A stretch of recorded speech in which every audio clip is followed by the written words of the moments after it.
देश भर में बैसाखी की रौनक बिखरी हुई है। हिंदू धर्म में भी बैसाखी का खास महत्व है। आज सूर्य का मीन से मेष राशि में प्रवेश होता है। बहुत कम लोगों को ये मालूम है। आज मेष संक्रांति का खास मौका है। इस दिन स्नान दान का विशेष महत्व माना जाता है। मान्यता है कि आज ही के दिन मां गंगा धरती पर अवतरित हुई थी। ये मांगलिक कार्यों की शुरुआत का दिन माना जाता है। यही वजह है कि सुबह से ही हरिद्वार समेत देश के ज्यादातर गंगा घाटों पर श्रद्धालुओं की भीड़ पहुंच रही है। हरिद्वार में हर की पैड़ी पर श्रद्धालुओं की भीड़ ने गंगा नदी में पावन स्नान किया। ये दो तस्वीरें आप अपनी टीवी स्क्रीन पर देख सकते हैं। तो जैसे हमने बताया कि सिख समुदाय में तो आज का दिन विशेष महत्व रखता ही है, लेकिन उसके साथ ही माना जाता है कि आज के दिन मां गंगा अवतरित हुई थी। इसीलिए आज के दिन गंगा घाटों पर भीड़ उमड़ती है श्रद्धालुओं की, और आज के दिन पवित्र डुबकी लगाना बहुत खास माना जाता है। और लगातार हमारे सहयोगी अलग अलग जगह से हमारे साथ बने हुए हैं। आदित्य, आपका रुख करते हैं। पटना साहिब की तस्वीरें आपने हमें दिखाई और वहां के महत्व को भी आपने हमें बताया, लेकिन प्रसाद लंगर को लेकर, श्रद्धालुओं के आने को लेकर, जाने को लेकर, क्योंकि जाहिर सी बात है कि भीड़ आज ज्यादा होगी, तो उसको लेकर क्या व्यवस्था वहां पर की गई है, ये बताएं। जी बिल्कुल, जहां तक तख्त हरमंदिर साहब की बात की जाए तो यहाँ सुरक्षा व्यवस्था चाक चौबंद है, और यहाँ पहले से भी श्रद्धालुओं के आने और जाने की सुविधा को ध्यान में रखकर हर संभव व्यवस्था पहले से भी की जा रखी है। आपने साफ तौर पर आप देख सकते हैं विजुअल्स में कि चूंकि ये हरमंदिर साहब पूरे संगमरमर, सफेद संगमरमर का बना है, और अब चूंकि पटना में टेम्परेचर 33 से ऊपर हो जाता है, तो उसको ध्यान में रखते हुए यहाँ पर कारपेट की भी व्यवस्था की गई है, ताकि श्रद्धालुओं को गर्मी का सामना न करना पड़े। और इसके अलावा यहाँ पे जितनी तरह की पुख्ता इंतजाम किए जा सकते हैं वो सारे कुछ किए जा सके हैं। और मैं अपने कैमरामैन से रिक्वेस्ट करता हूँ कि वो आपको और बेहतर शॉट्स दिखाने की कोशिश करें और दिखाएं कि किस तरह से श्रद्धालु यहाँ आराम से आ रहे हैं, गुरु घर में आशीर्वाद लेकर, यहाँ प्रार्थना करके, और फिर वापस जाने से पहले कुछ लोग यहाँ पहले आराम कर भी रहे हैं और सुस्ता भी रहे हैं। हमने कई लोगों से भी बात करने की कोशिश की, तो हमें ये भी बताया गया, हमें ये भी पता चला कि यहाँ सिर्फ पटना और निकटवर्ती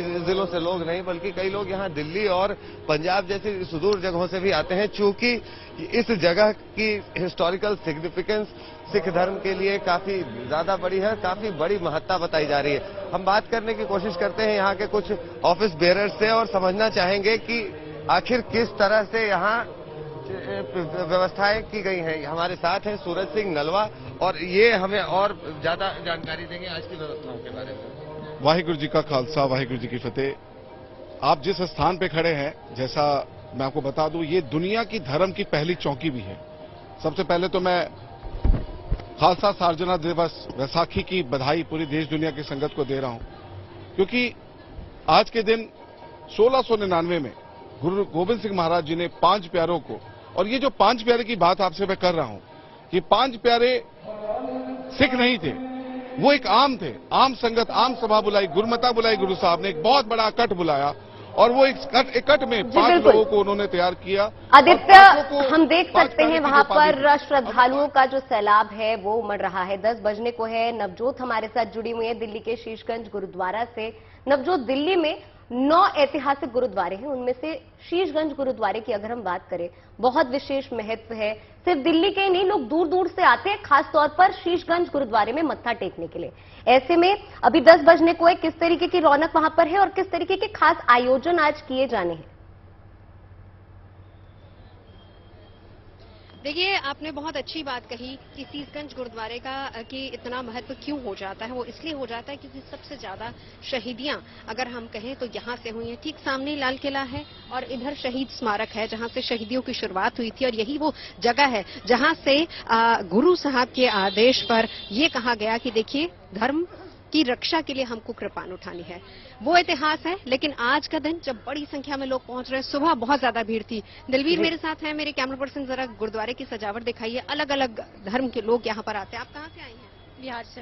बिहार से आए हैं आप यहाँ पर मत्था टेकने के लिए आई हैं? जी। आज वैसाखी है, पता है? पता है। तो आपके तो पटना साहब में भी खूब रौनक है। हाँ जी। जी, तो चलिए बहुत सारे लोग यहाँ पर पहुंच रहे हैं। अब आज के दिन के कार्यक्रम मैं आपको बता दूं, गुरुद्वारा साहब में सुबह से लेकर शाम तक फिलहाल कीर्तन दरबार यहाँ पर सजेगा, कथाएं होंगी, लोगों को बताया जाएगा कि आज के दिन का महत्व क्या है, गुरु के बारे में शिक्षाएं दी जाएंगी।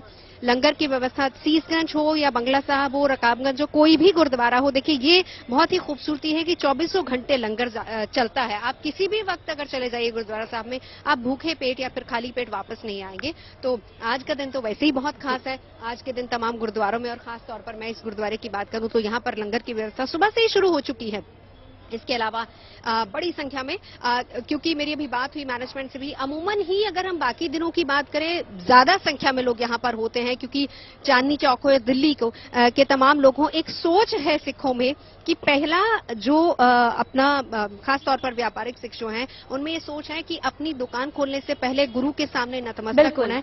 जो लोग अंदर नहीं आ सकते, सपोज कीजिए लेट हो रहे हैं, बाहर से ही मत्था टेकते हुए और उस सोच के तहत ही वहां पर जो सिख समुदाय के लोग हैं वो मत्था टेकते हैं।